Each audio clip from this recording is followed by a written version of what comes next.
तो देखो कौन 7.3 एक्सरसाइज 7.2 के पूरे हो गए। हाँ सही में गोला उठाएं गोला उठा पता नहीं पढ़ते लिखते नहीं कौन सी भी तभी तो मैं तुमसे भी ज़्यादा मुझे पढ़ती नहीं तुम तो ये सैटरडे में पढ़ते हो सैटरडे भर पढ़ते हो? नहीं नो सर रिवीजन सर करता हूँ बाकी रोज में होगा पर उसमें थोड़ा सा ज़्यादा रिवीजन पूरा अपना मैथ्स अच्छा अभी 7.1 पढ़ा रहे थे ना? Yes sir. अच्छा 7.1 आए खत्म हुआ, अब 7.2 अब 7.2 देखो। 7.2 लिख के आया हाँ 7.2 देखो 7.1 क्वेश्चन कंप्लीट किए। 7.2 के क्वेश्चन कितने? 8 क्वेश्चन बता दिए। अब देखो 7.2 7.2 में क्या है? ABC देखो बहुत अच्छे अच्छे क्वेश्चन इसमें दिए गए हैं, सब एक से बढ़ के क्वेश्चन है। अब जिनको स्कूल से आते हैं थके हारे रहते हैं, जो थकना उकना नहीं चाहते, आराम से पढ़ना चाहते हैं, कोई सुबह पढ़ाए या कोई शाम को 5 बजे पढ़ाए, तो 5 बजे हम किसको किसको पढ़ा दें? स्कूल से आते हैं थके हारे रहते हैं, लगता है कि सो जाएं थोड़ा सा, ये रिस्क लेने वालों के लिए है। ये मोबाइल देखने लगता हूँ हाँ। इसलिए मीटिंग चलो देखो, चलो ABC एक ट्रायंगल है। स्कूल में 7 घंटे पढ़ने के बाद अब मन नहीं करता किसी का, जब मन के गुलाम हो गया तो उनको तो जाने दो। रिजल्ट फिर क्या होगा? हैं? क्या हो गया? ये कैसे स्थान बदलते हैं? अभी तक तो आपको आगे दिखते नहीं था। अच्छा टेम्परेरी बीमार थी अभी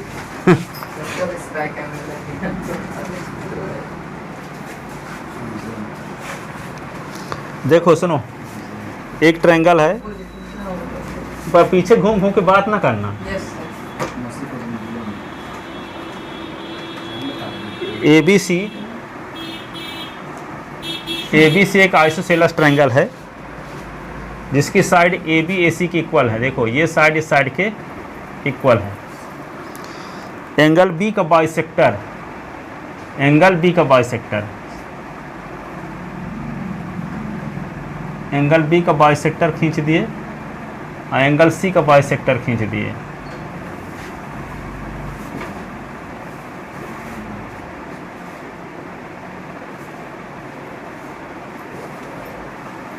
जो एक दूसरे को ऊपर काटते हैं, एंगल B का बाइसेक्टर और एंगल C का बाइसेक्टर एक दूसरे को ऊपर काटते हैं।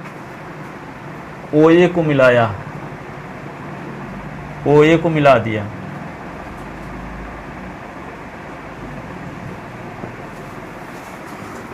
ठीक है।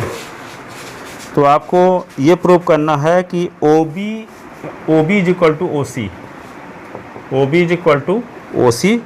ये प्रूव करना है कि AO बाइसेक्टर है, AO is bisector of angle A। 2 चीज़ें प्रूव करना। सुनो, ABC एक आइसोसेलेस ट्रायंगल है जिसमें साइड AB AC के इक्वल है। एंगल B का बाइसेक्टर BO है और एंगल C का बाइसेक्टर CO है, जो एक दूसरे को ऊपर काटते हैं। A को O से मिलाया गया है। तो आपको प्रूव ये करना है कि OB की लेंथ OC के इक्वल है और OA एंगल A का बाइसेक्टर है। सुन लिए? क्या दिया है कार्तिक? एक बार और बताएं, फिर पूछेंगे सबसे, ठीक है। ABC एक आइसोसेलेस ट्रायंगल है जिसकी साइड AB AC के इक्वल है। एंगल B का बाइसेक्टर BO और एंगल C का बाइसेक्टर CO एक दूसरे को ऊपर काटते हैं। O को A से मिलाया गया है, O को A से मिलाया गया है। तो आपको प्रूव करना है कि OB OC के इक्वल है, और ये प्रूव करना है कि एंगल A का बाइसेक्टर OA है। ये तो एंगल B का बाइसेक्टर BO है ही और एंगल C का बाइसेक्टर CO पहले से है। तो आपको प्रूव ये करना है कि AO जो है एंगल A का भी बाइसेक्टर है, ये भी प्रूव करना है। साथ ही ये प्रूव करना है कि OB is equal to OC। बताओ कार्तिक क्या दिया है? ABC एक आइसोस्केलेस ट्रायंगल है जिसमें साइड AB AB और AC इक्वल हैं। हाँ। इसमें एंगल B का एंगल B का बाइसेक्टर, बाइसेक्टर है, तो उसमें फाइव एंगल B का बाइसेक्टर BO है, एंगल C का बाइसेक्टर CO है, जो एक दूसरे को O पर काटते हैं। और ठीक है, इसमें हमें फाइव O को A से मिला दिया गया, O से O मिला दिया गया। तो आपको प्रूव ये करना है कि OB is equal to OC और OA is bisector of angle A, OA is bisector of angle A। आप बोलो क्या दिया है? Sir ABC is isosceles triangle जहाँ पास AB इक्वल टू AC डिमेन है, हाँ, और सर BC और BO और CO एंगल B और C के बाइसेक्टर है। बाइसेक्टर है, जहाँ पास हमें OB equal to OC prove करना है, और OA OA is a bisector of angle A, ये प्रूव करना है। हाँ बोलो क्या दिया है? Isosceles triangle is equal to AC with AB is equal to AC। हाँ, का बाइसेक्टर BO है और C का बाइसेक्टर CO है, जो एक दूसरे को ऊपर काटते हैं। ठीक है, O को A से मिला दिया गया है। तो आपको प्रूव ये करना है कि OB is equal to OC और OA is bisector of angle A। OA क्या है? OA क्या है? एंगल A का बाइसेक्टर है, यानी एंगल A को OA दो इक्वल पार्ट में डिवाइड कर देता है। यदि मान लो ये 60 डिग्री का एंगल A है तो इधर 30 इधर 30, यानी सुन रहे हो, सीधे बैठ ही नहीं सकते आप।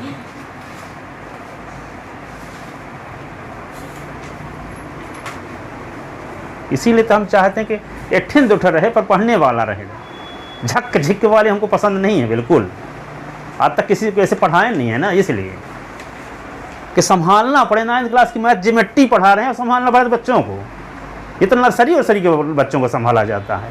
इसका मतलब आप नर्सरी लेवल का स्टैंडर्ड अभी नहीं है। एग्जाम में भी आओ तो एग्जाम में सीरियसली लिखना पड़ता है, किस तरफ से पूरा याद करके आओ, तैयार करके 10-20 घंटा पढ़ के आओ, फिर लिखो, सोचो, विचारो। झक झिक एग्जाम में भी पढ़ाई के समय भी, तो इसी प्रकार रिजल्ट भी आएगा।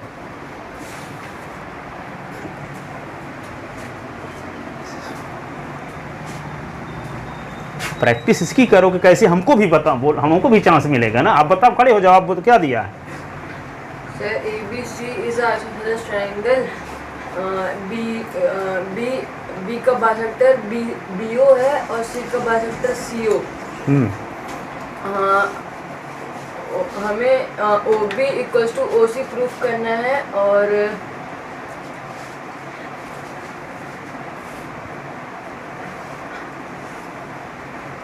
OA बाइसेक्टर है एंगल A का, ये प्रूव करना है। ठीक है, आप बताओ क्या दिया है? सर हमें एक आइसोसेलेस ट्रायंगल दिया गया है, हम्म। इसमें जो AB है वो AC के इक्वल है, हम्म। और BO जो है वे एंगल B का बाइसेक्टर है, और CO जो है वो एंगल C का बाइसेक्टर है। और हमें यहाँ पर प्रूव करना ही नहीं करना। हाँ, ये प्रूव करना है OB is equal to OC, और ये प्रूव करना है कि OA एंगल A का बाइसेक्टर है। एंगल A का बाइसेक्टर का मतलब क्या हुआ कि ये एंगल इस एंगल के इक्वल है, तभी बाइसेक्टर होगा। बाइसेक्टर इस एंगल को दो इक्वल पार्ट में डिवाइड करने वाली लाइन, एंगल A को दो इक्वल पार्ट में डिवाइड करने वाली लाइन कौन सी है? OA है। ये प्रूव करना है। देखो, अब जितना आप क्वेश्चन समझ में आ गए तब उतना ही बड़ा आंसर भी है। देखो कितना आसान है। पहले सबसे पहले आप जानते हो किसी ट्रायंगल की दो साइड इक्वल हैं तो अपोजिट एंगल इक्वल होता है, पढ़े हो ना? Angle opposite to equal sides are equal. तो आपको जब AB इक्वल टू AC दिया है तो AB के सामने का एंगल C है और AC के सामने का एंगल B है, तो एंगल B एंगल C के इक्वल हो गया। रीजन क्या लिख दोगे? Angle opposite to equal sides are equal. तो जब एंगल B एंगल C के इक्वल हो गया तो एंगल B का हाफ एंगल C के हाफ के इक्वल होगा कि नहीं होगा? एंगल B का हाफ, तो एंगल B का हाफ कौन होगा? OBC। और एंगल C का हाफ क्या होगा? OCB। OCB। अब इस ट्रायंगल में देखते क्या है? इस ट्रायंगल में आपको प्रूव हो गया OB इक्वल टू OC। नहीं क्या ये एंगल इस एंगल के इक्वल प्रूव हो गया। तो जब एंगल किसी ट्रायंगल की दो एंगल इक्वल हो तो अपोजिट साइड क्या होती है? इक्वल। तो जब आपको एंगल B एंगल C के इक्वल है तो एंगल B का हाफ एंगल C के हाफ के इक्वल होगा, अर्थात ये एंगल इस एंगल के इक्वल हो गया। तो इस एंगल के सामने की साइड OC और इस एंगल के सामने की side OA, OB is equal to OC। तो पहले क्या लगा? Angle opposite to equal side are equal. अब क्या लग गया? Side opposite. Side opposite to equal angle are equal. यहाँ पहले दो साइड इक्वल थी तो ये दोनों एंगल इक्वल हुए। अब जब ये दोनों एंगल इक्वल है तो इसका आधा भी इक्वल होगा, और जब इसका आधा इक्वल होगा तो ये एंगल इस एंगल के इक्वल हो गया, और जब ये एंगल इस एंगल के इक्वल होगा तो एंगल के सामने की साइड OC और इस एंगल के सामने की साइड OB भी इक्वल हो गई। इक्वल एंगल के सामने की साइड इक्वल होती है, ठीक है। तो दोनों थ्योरम यहाँ लग रही है। पहली क्या लग रही है, angle opposite to equal sides are equal, फिर क्या, side opposite to equal angle are equal, इसलिए OB equal to AC prove हो गया, ठीक है। और जब OB equal to OC prove कर दिए तब इन ट्रायंगल पर विचार करते हैं, इन पर और इन पर। तो जब ये साइड इस साइड की इक्वल एज एवर प्रूव, ये साइड इस साइड की इक्वल गिवन, और ये एंगल इज इक्वल टू ये एंगल क्या है, B C के इक्वल है तो B का हाफ भी C के हाफ के इक्वल होगा, तो B का हाफ ये एंगल 1 भी होगा ना, इसका नाम 1 रख लेते हैं, इसका नाम 2, तो angle 1 is equal to angle 2, क्योंकि एंगल 1 एंगल B का हाफ है, एंगल 2 एंगल C का हाफ है, ठीक है। तो जब एंगल B एंगल C के इक्वल है तो एंगल B और एंगल C का हाफ भी क्या होगा, इक्वल होगा। तो एंगल 1 एंगल 2 के इक्वल हो गया, ये साइड इस साइड की इक्वल हो गई, ये साइड इस साइड की इक्वल है ही, तो यस ए से ये ट्रायंगल इस ट्रायंगल के कॉन्ग्रुएंट हो गया, और जब ये ट्रायंगल इस ट्रायंगल के कॉन्ग्रुएंट हो गया तो angle 3 is equal to angle 4 हो गया, angle 3 is equal to angle 4, और जब एंगल 3 बाई CPCT और angle 3 is equal to angle 4, it means OA is bisector of angle A, O is bisector of angle A। Bisector कहने के लिए दिखाना जरूरी था कि ये दोनों एंगल इक्वल हैं, और ये दोनों एंगल को इक्वल दिखाने के लिए जरूरी था दोनों को कॉन्ग्रुएंट प्रूव करना, और कॉन्ग्रुएंट प्रूव करने के लिए आपके पास 5 प्रॉपर्टी है, उन 5 प्रॉपर्टी में से कौन सी प्रॉपर्टी लग रही है यहाँ, यस ए यस। ये साइड इस साइड के इक्वल क्वेश्चन में दिया है, एंगल 1 एंगल 2 के इक्वल क्यों है, क्योंकि एंगल B एंगल C के इक्वल है, तो एंगल B का हाफ एंगल C के हाफ के इक्वल होगा, और एंगल B का हाफ एंगल 1 है, एंगल C का हाफ एंगल 2 है, ठीक है। फिर क्या लिख दोगे, OB is equal to OC as above prove, अभी प्रूव किए OB OC के इक्वल है, ठीक है। तो यस ए यस से दोनों ट्रायंगल कॉन्ग्रुएंट, इसलिए angle 3 is equal to angle 4 by CPCT, it means OA is bisector of angle A, OA is bisector of angle A।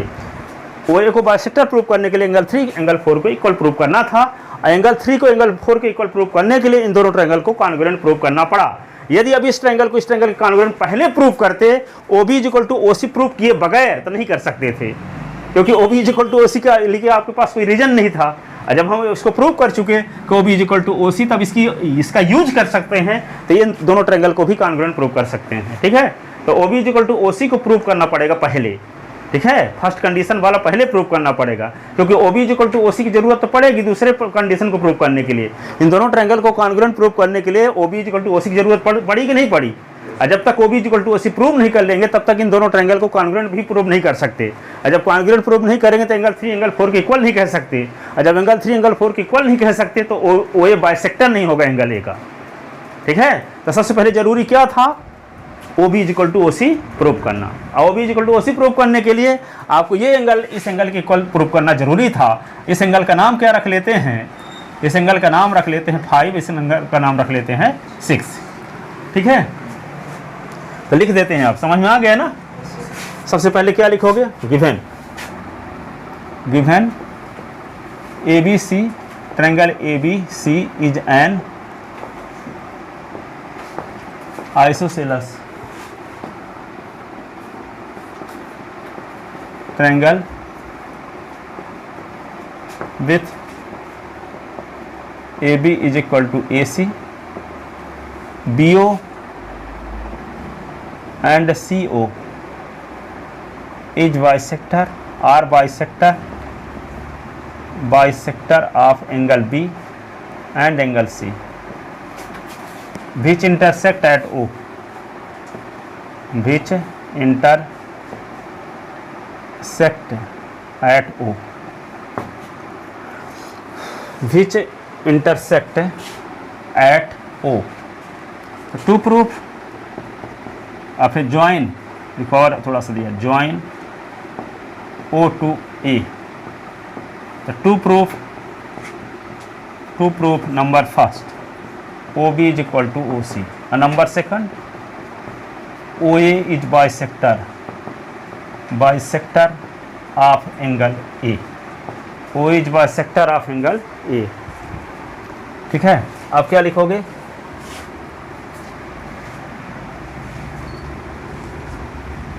Proof में लिखोगे in triangle ABC, in triangle ABC, AB is equal to AC given, तो angle B is equal to angle C, angle opposite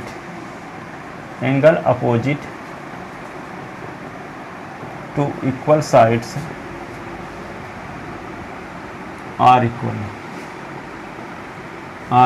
angle opposite to equal sides are equal, तो angle B is equal to angle C, तो 1/2 angle B is equal to 1/2 angle C, angle B का half angle 5, angle C का half angle 6, B का half है ना angle 5 भी, angle C का half angle 6 भी, और एंगल B का हाफ 1 भी, एंगल C का हाफ 2 भी, ठीक है ना, सहमत हो इस बात से।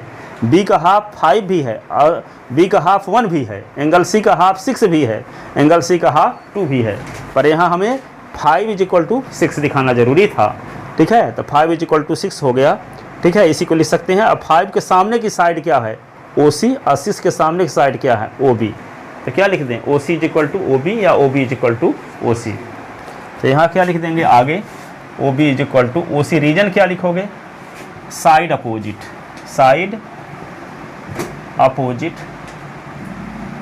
To equal angle are equal, तो OB is equal to OC, prove हो गया पहला part, hence proved as first part। अब देखो क्या है सेकंड पार्ट यहाँ से प्रूव करते हैं, सेकंड पार्ट, तो सेकंड पार्ट के लिए क्या लिखोगे इन ट्रायंगल ABO और ACO, in triangle ABO and triangle ACO, in triangle ABO and ACO, तो AB is equal to AC given, AB is equal to AC given, फिर angle 1 is equal to angle 2, क्या लिख दोगे angle B is equal to angle C, तो 1/2 angle B is equal to 1/2 angle C, angle B का आधा angle 1 है, angle C का आधा एंगल 2 है, इतना रीजन लिख देना बगल में, एंगल B एंगल C के इक्वल है तो उसका आधा भी इक्वल होगा, एंगल B का आधा 1 है, एंगल C का आधा 2 है, इसलिए angle 1 is equal to angle 2 लिख दिया गया। अब क्या लिख दोगे OB is equal to OC as above prove, OB is equal to OC as above proved,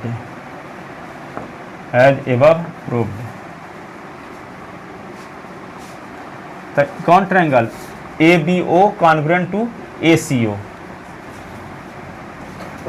इसको लिख चुके हो ना इधर वाला, कि नहीं लिख पाए हो, अब नहीं लिखे हो, तो यहाँ पे क्या लिख दें triangle ABO congruent to triangle ACO by SAS criterion of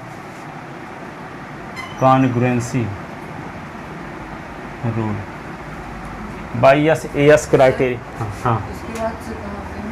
हाँ, angle 5 is equal to angle 6 है, तो फिर लिख दिया गया OB is equal to OC, इसके बाद side opposite to equal angle are equal, इतने भर लिखा है, इसके बाद फिर इसके बाद ऊपर आ जाना सेकंड पार्ट में, hence prove as first part,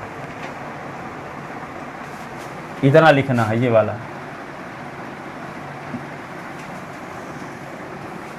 इसके बाद इतना लिखना है, इसके बाद यहाँ से आते हैं इन ट्रायंगल ABO और ACO, AB is equal to AC given, angle 1 is equal to angle 2, क्योंकि एंगल B का हाफ है, ये एंगल C का हाफ है, इसलिए इक्वल हुआ, और OB is equal to OC as above prove, तो दोनों ट्रायंगल क्या हो गए कॉन्ग्रुएंट हो गए, रीजन SAS से, साइड एंगल साइड, ये साइड इस साइड के इक्वल दिखा ना दिए, ये साइड इस साइड के इक्वल, प्रूव कर चुके अभी, तो ये साइड इस साइड के इक्वल है ही, ये एंगल 2 के इक्वल हुआ, ये साइड इस साइड के इक्वल हुआ, तो यस एस लग गया। और यस एस से दोनों ट्रायंगल क्या हो गए? कॉन्ग्रुएंट। दोनों को कॉन्ग्रुएंट क्यों प्रूव करते हैं कार्तिक? इन दोनों ट्रायंगल को कॉन्ग्रुएंट क्यों प्रूव कर रहे हैं? एंगल 3 और 4 दिया है तो इक्वल दिखाना, एंगल 3 को 4 के इक्वल दिखाना। क्यों दिखाना है इक्वल? ताकि कह सकें कि ओ बी बाइसेक्टर है एंगल ए का, ओ बी बाइसेक्टर है एंगल ए का। एंगल 3 4 के इक्वल क्यों प्रूव करेंगे आप बताओ? सर जिसे O B bisector angle A का है कह सकें, तो ताकि कह सकें कि ओ ए बाइसेक्टर है एंगल ए का। आप दोनों को एंगल 3 = 4 को इक्वल प्रूव करने के लिए क्या करोगे? क्या मतलब? एंगल 3 को 4 के इक्वल प्रूव करने के लिए क्या किए? कॉन्ग्रुएंट को किसको कॉन्ग्रुएंट प्रूव किए? किन किन ट्रायंगल को? ए बी ओ और ए सी ओ को। किस प्रॉपर्टी से दोनों कॉन्ग्रुएंट हुए? ए एस से, क्योंकि ये साइड इस साइड के इक्वल है और ये एंगल इस एंगल के इक्वल है, ये साइड इस साइड के इक्वल है, तो यस ए एस से दोनों ट्रायंगल कॉन्ग्रुएंट हुए, तो एंगल 3 4 के इक्वल हो गया। और जब 3 4 के इक्वल हो गया तब हम कह सकते हैं कि ओ ए बाइसेक्टर है एंगल ए का, ओ ए बाइसेक्टर है एंगल ए का। ठीक है, सब समझ में आता है रीजन? सबकी वजह है कि ऐसा क्यों किया गया, ऐसा क्यों किया गया, ऐसा क्यों किया गया। अब दोनों को कॉन्ग्रुएंट, इसको मिटा देना ये वाला पीछे वाले का। और जब दोनों को कॉन्ग्रुएंट प्रूव कर दिए तब लिख देते हैं यहाँ कि एंगल 3 = एंगल 4। रीजन क्या लिखते हैं? By C P C T, C P C T. It means, जिसका अर्थ है it means O A is bisector of, O A is bisector of angle A, bisector of angle A. Prove हो गया, वो एक बाइसेक्टर है angle A का। है ना आसान कि नहीं है? दोनों थ्योरम लग रही हैं, 3 थे पहले, एंगल अपोजिट साइड अपोजिट दोनों थ्योरम लग गई, और कॉन्ग्रुएंट प्रूव करने के लिए एस लग गया। अब देखो ये 7 पॉइंट, 2 मिनट इंटरसिटी में सेकंड पार्ट लिखो। डायग्राम बना लिए हो? Yes sir. चलो हम सेकंड पार्ट हम करते हैं। Second number question, second number question तो और आसान है। ये सब आसान आपको लगेंगे क्योंकि अब झेल चुके हो ना बहुत बड़े बड़े क्वेश्चन, तब छोटे छोटे वाले और आसान लगेंगे। और वैसे भी 4-6 बार सुनते सुनते वही चीज़ रिपीट होती है तब समझ में आने लगता है।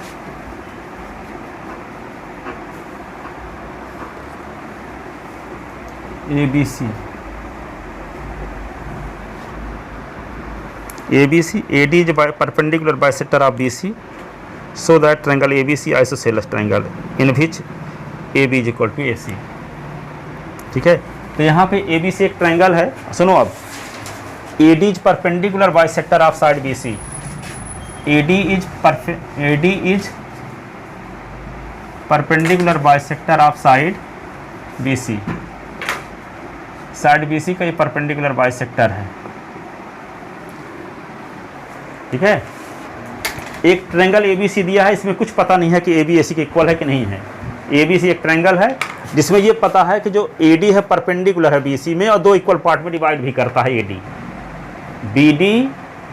AD BC को 2 इक्वल पार्ट में डिवाइड भी करता है और परपेंडिकुलर भी है। 2 चीज़ें पता है। एक BC एक ट्रायंगल है, AD ऐसी साइड है जो BC पर परपेंडिकुलर है, इसका मतलब दोनों साइड का एंगल 90 डिग्री का बनेगा। ठीक है, दूसरी चीज़ ये है कि ये AD BC को 2 इक्वल पार्ट में डिवाइड करता है, इसका मतलब AD बाइसेक्ट करता है साइड BC को। क्या करता है? बाइसेक्ट करता है। तो आपको प्रूव ये करना है कि ट्रायंगल ABC आइसोसेलस है। ट्रायंगल ABC क्या है? आइसोसेलस। आइसोसेलस का मतलब इसकी 2 साइड इक्वल हैं। ये प्रूव करने के लिए क्या करना पड़ेगा? आपको ये प्रूव करना होगा AB = AC। AB = AC prove करने के लिए क्या करोगे? सुनो, बता रहे हैं ना। तो जब AD, सुनो यहाँ पे आपको क्या दिया है? ये साइड इस साइड की इक्वल है क्योंकि बाइसेक्टर है ना AD BC। AD तो देखो BD = DC हो गया। ये एंगल ये इसका नाम कुछ रख लेते हैं, नाम रख लें क्या? Angle 1 = angle 2, angle 1 = angle 2 each 90 degree, angle 1 = angle 2 each 90 degree. AD = AD common side, AD = AD common side. तो यस ए यस से ये ट्रायंगल इस ट्रायंगल के कॉन्ग्रुएंट, और जब ये ट्रायंगल इसके कॉन्ग्रुएंट तो A B is equal to A C by C P C T. और जब किसी ट्रायंगल की दो साइड इक्वल हो गए तो ट्रायंगल क्या हो गया? आइसोसेलेस। है ना आसान? तो क्या लिखोगे सबसे पहले? B D is equal to D C given A D is bisector of side B C. फिर क्या लिखेंगे? Angle 1 is equal to angle 2 each 90 degree because A D is perpendicular to side B C. फिर A D is equal to A D common side, तो S A S से दोनों triangle congruent, और जब congruent हो गए तो A B is equal to A C by C P C T. ये तो जिंदगी भर याद रहेगा कि नहीं? क्या बोलोगे? B D is equal to D C A D is bisector of side B C, A D is bisector of side B C. फिर एंगल 1 इज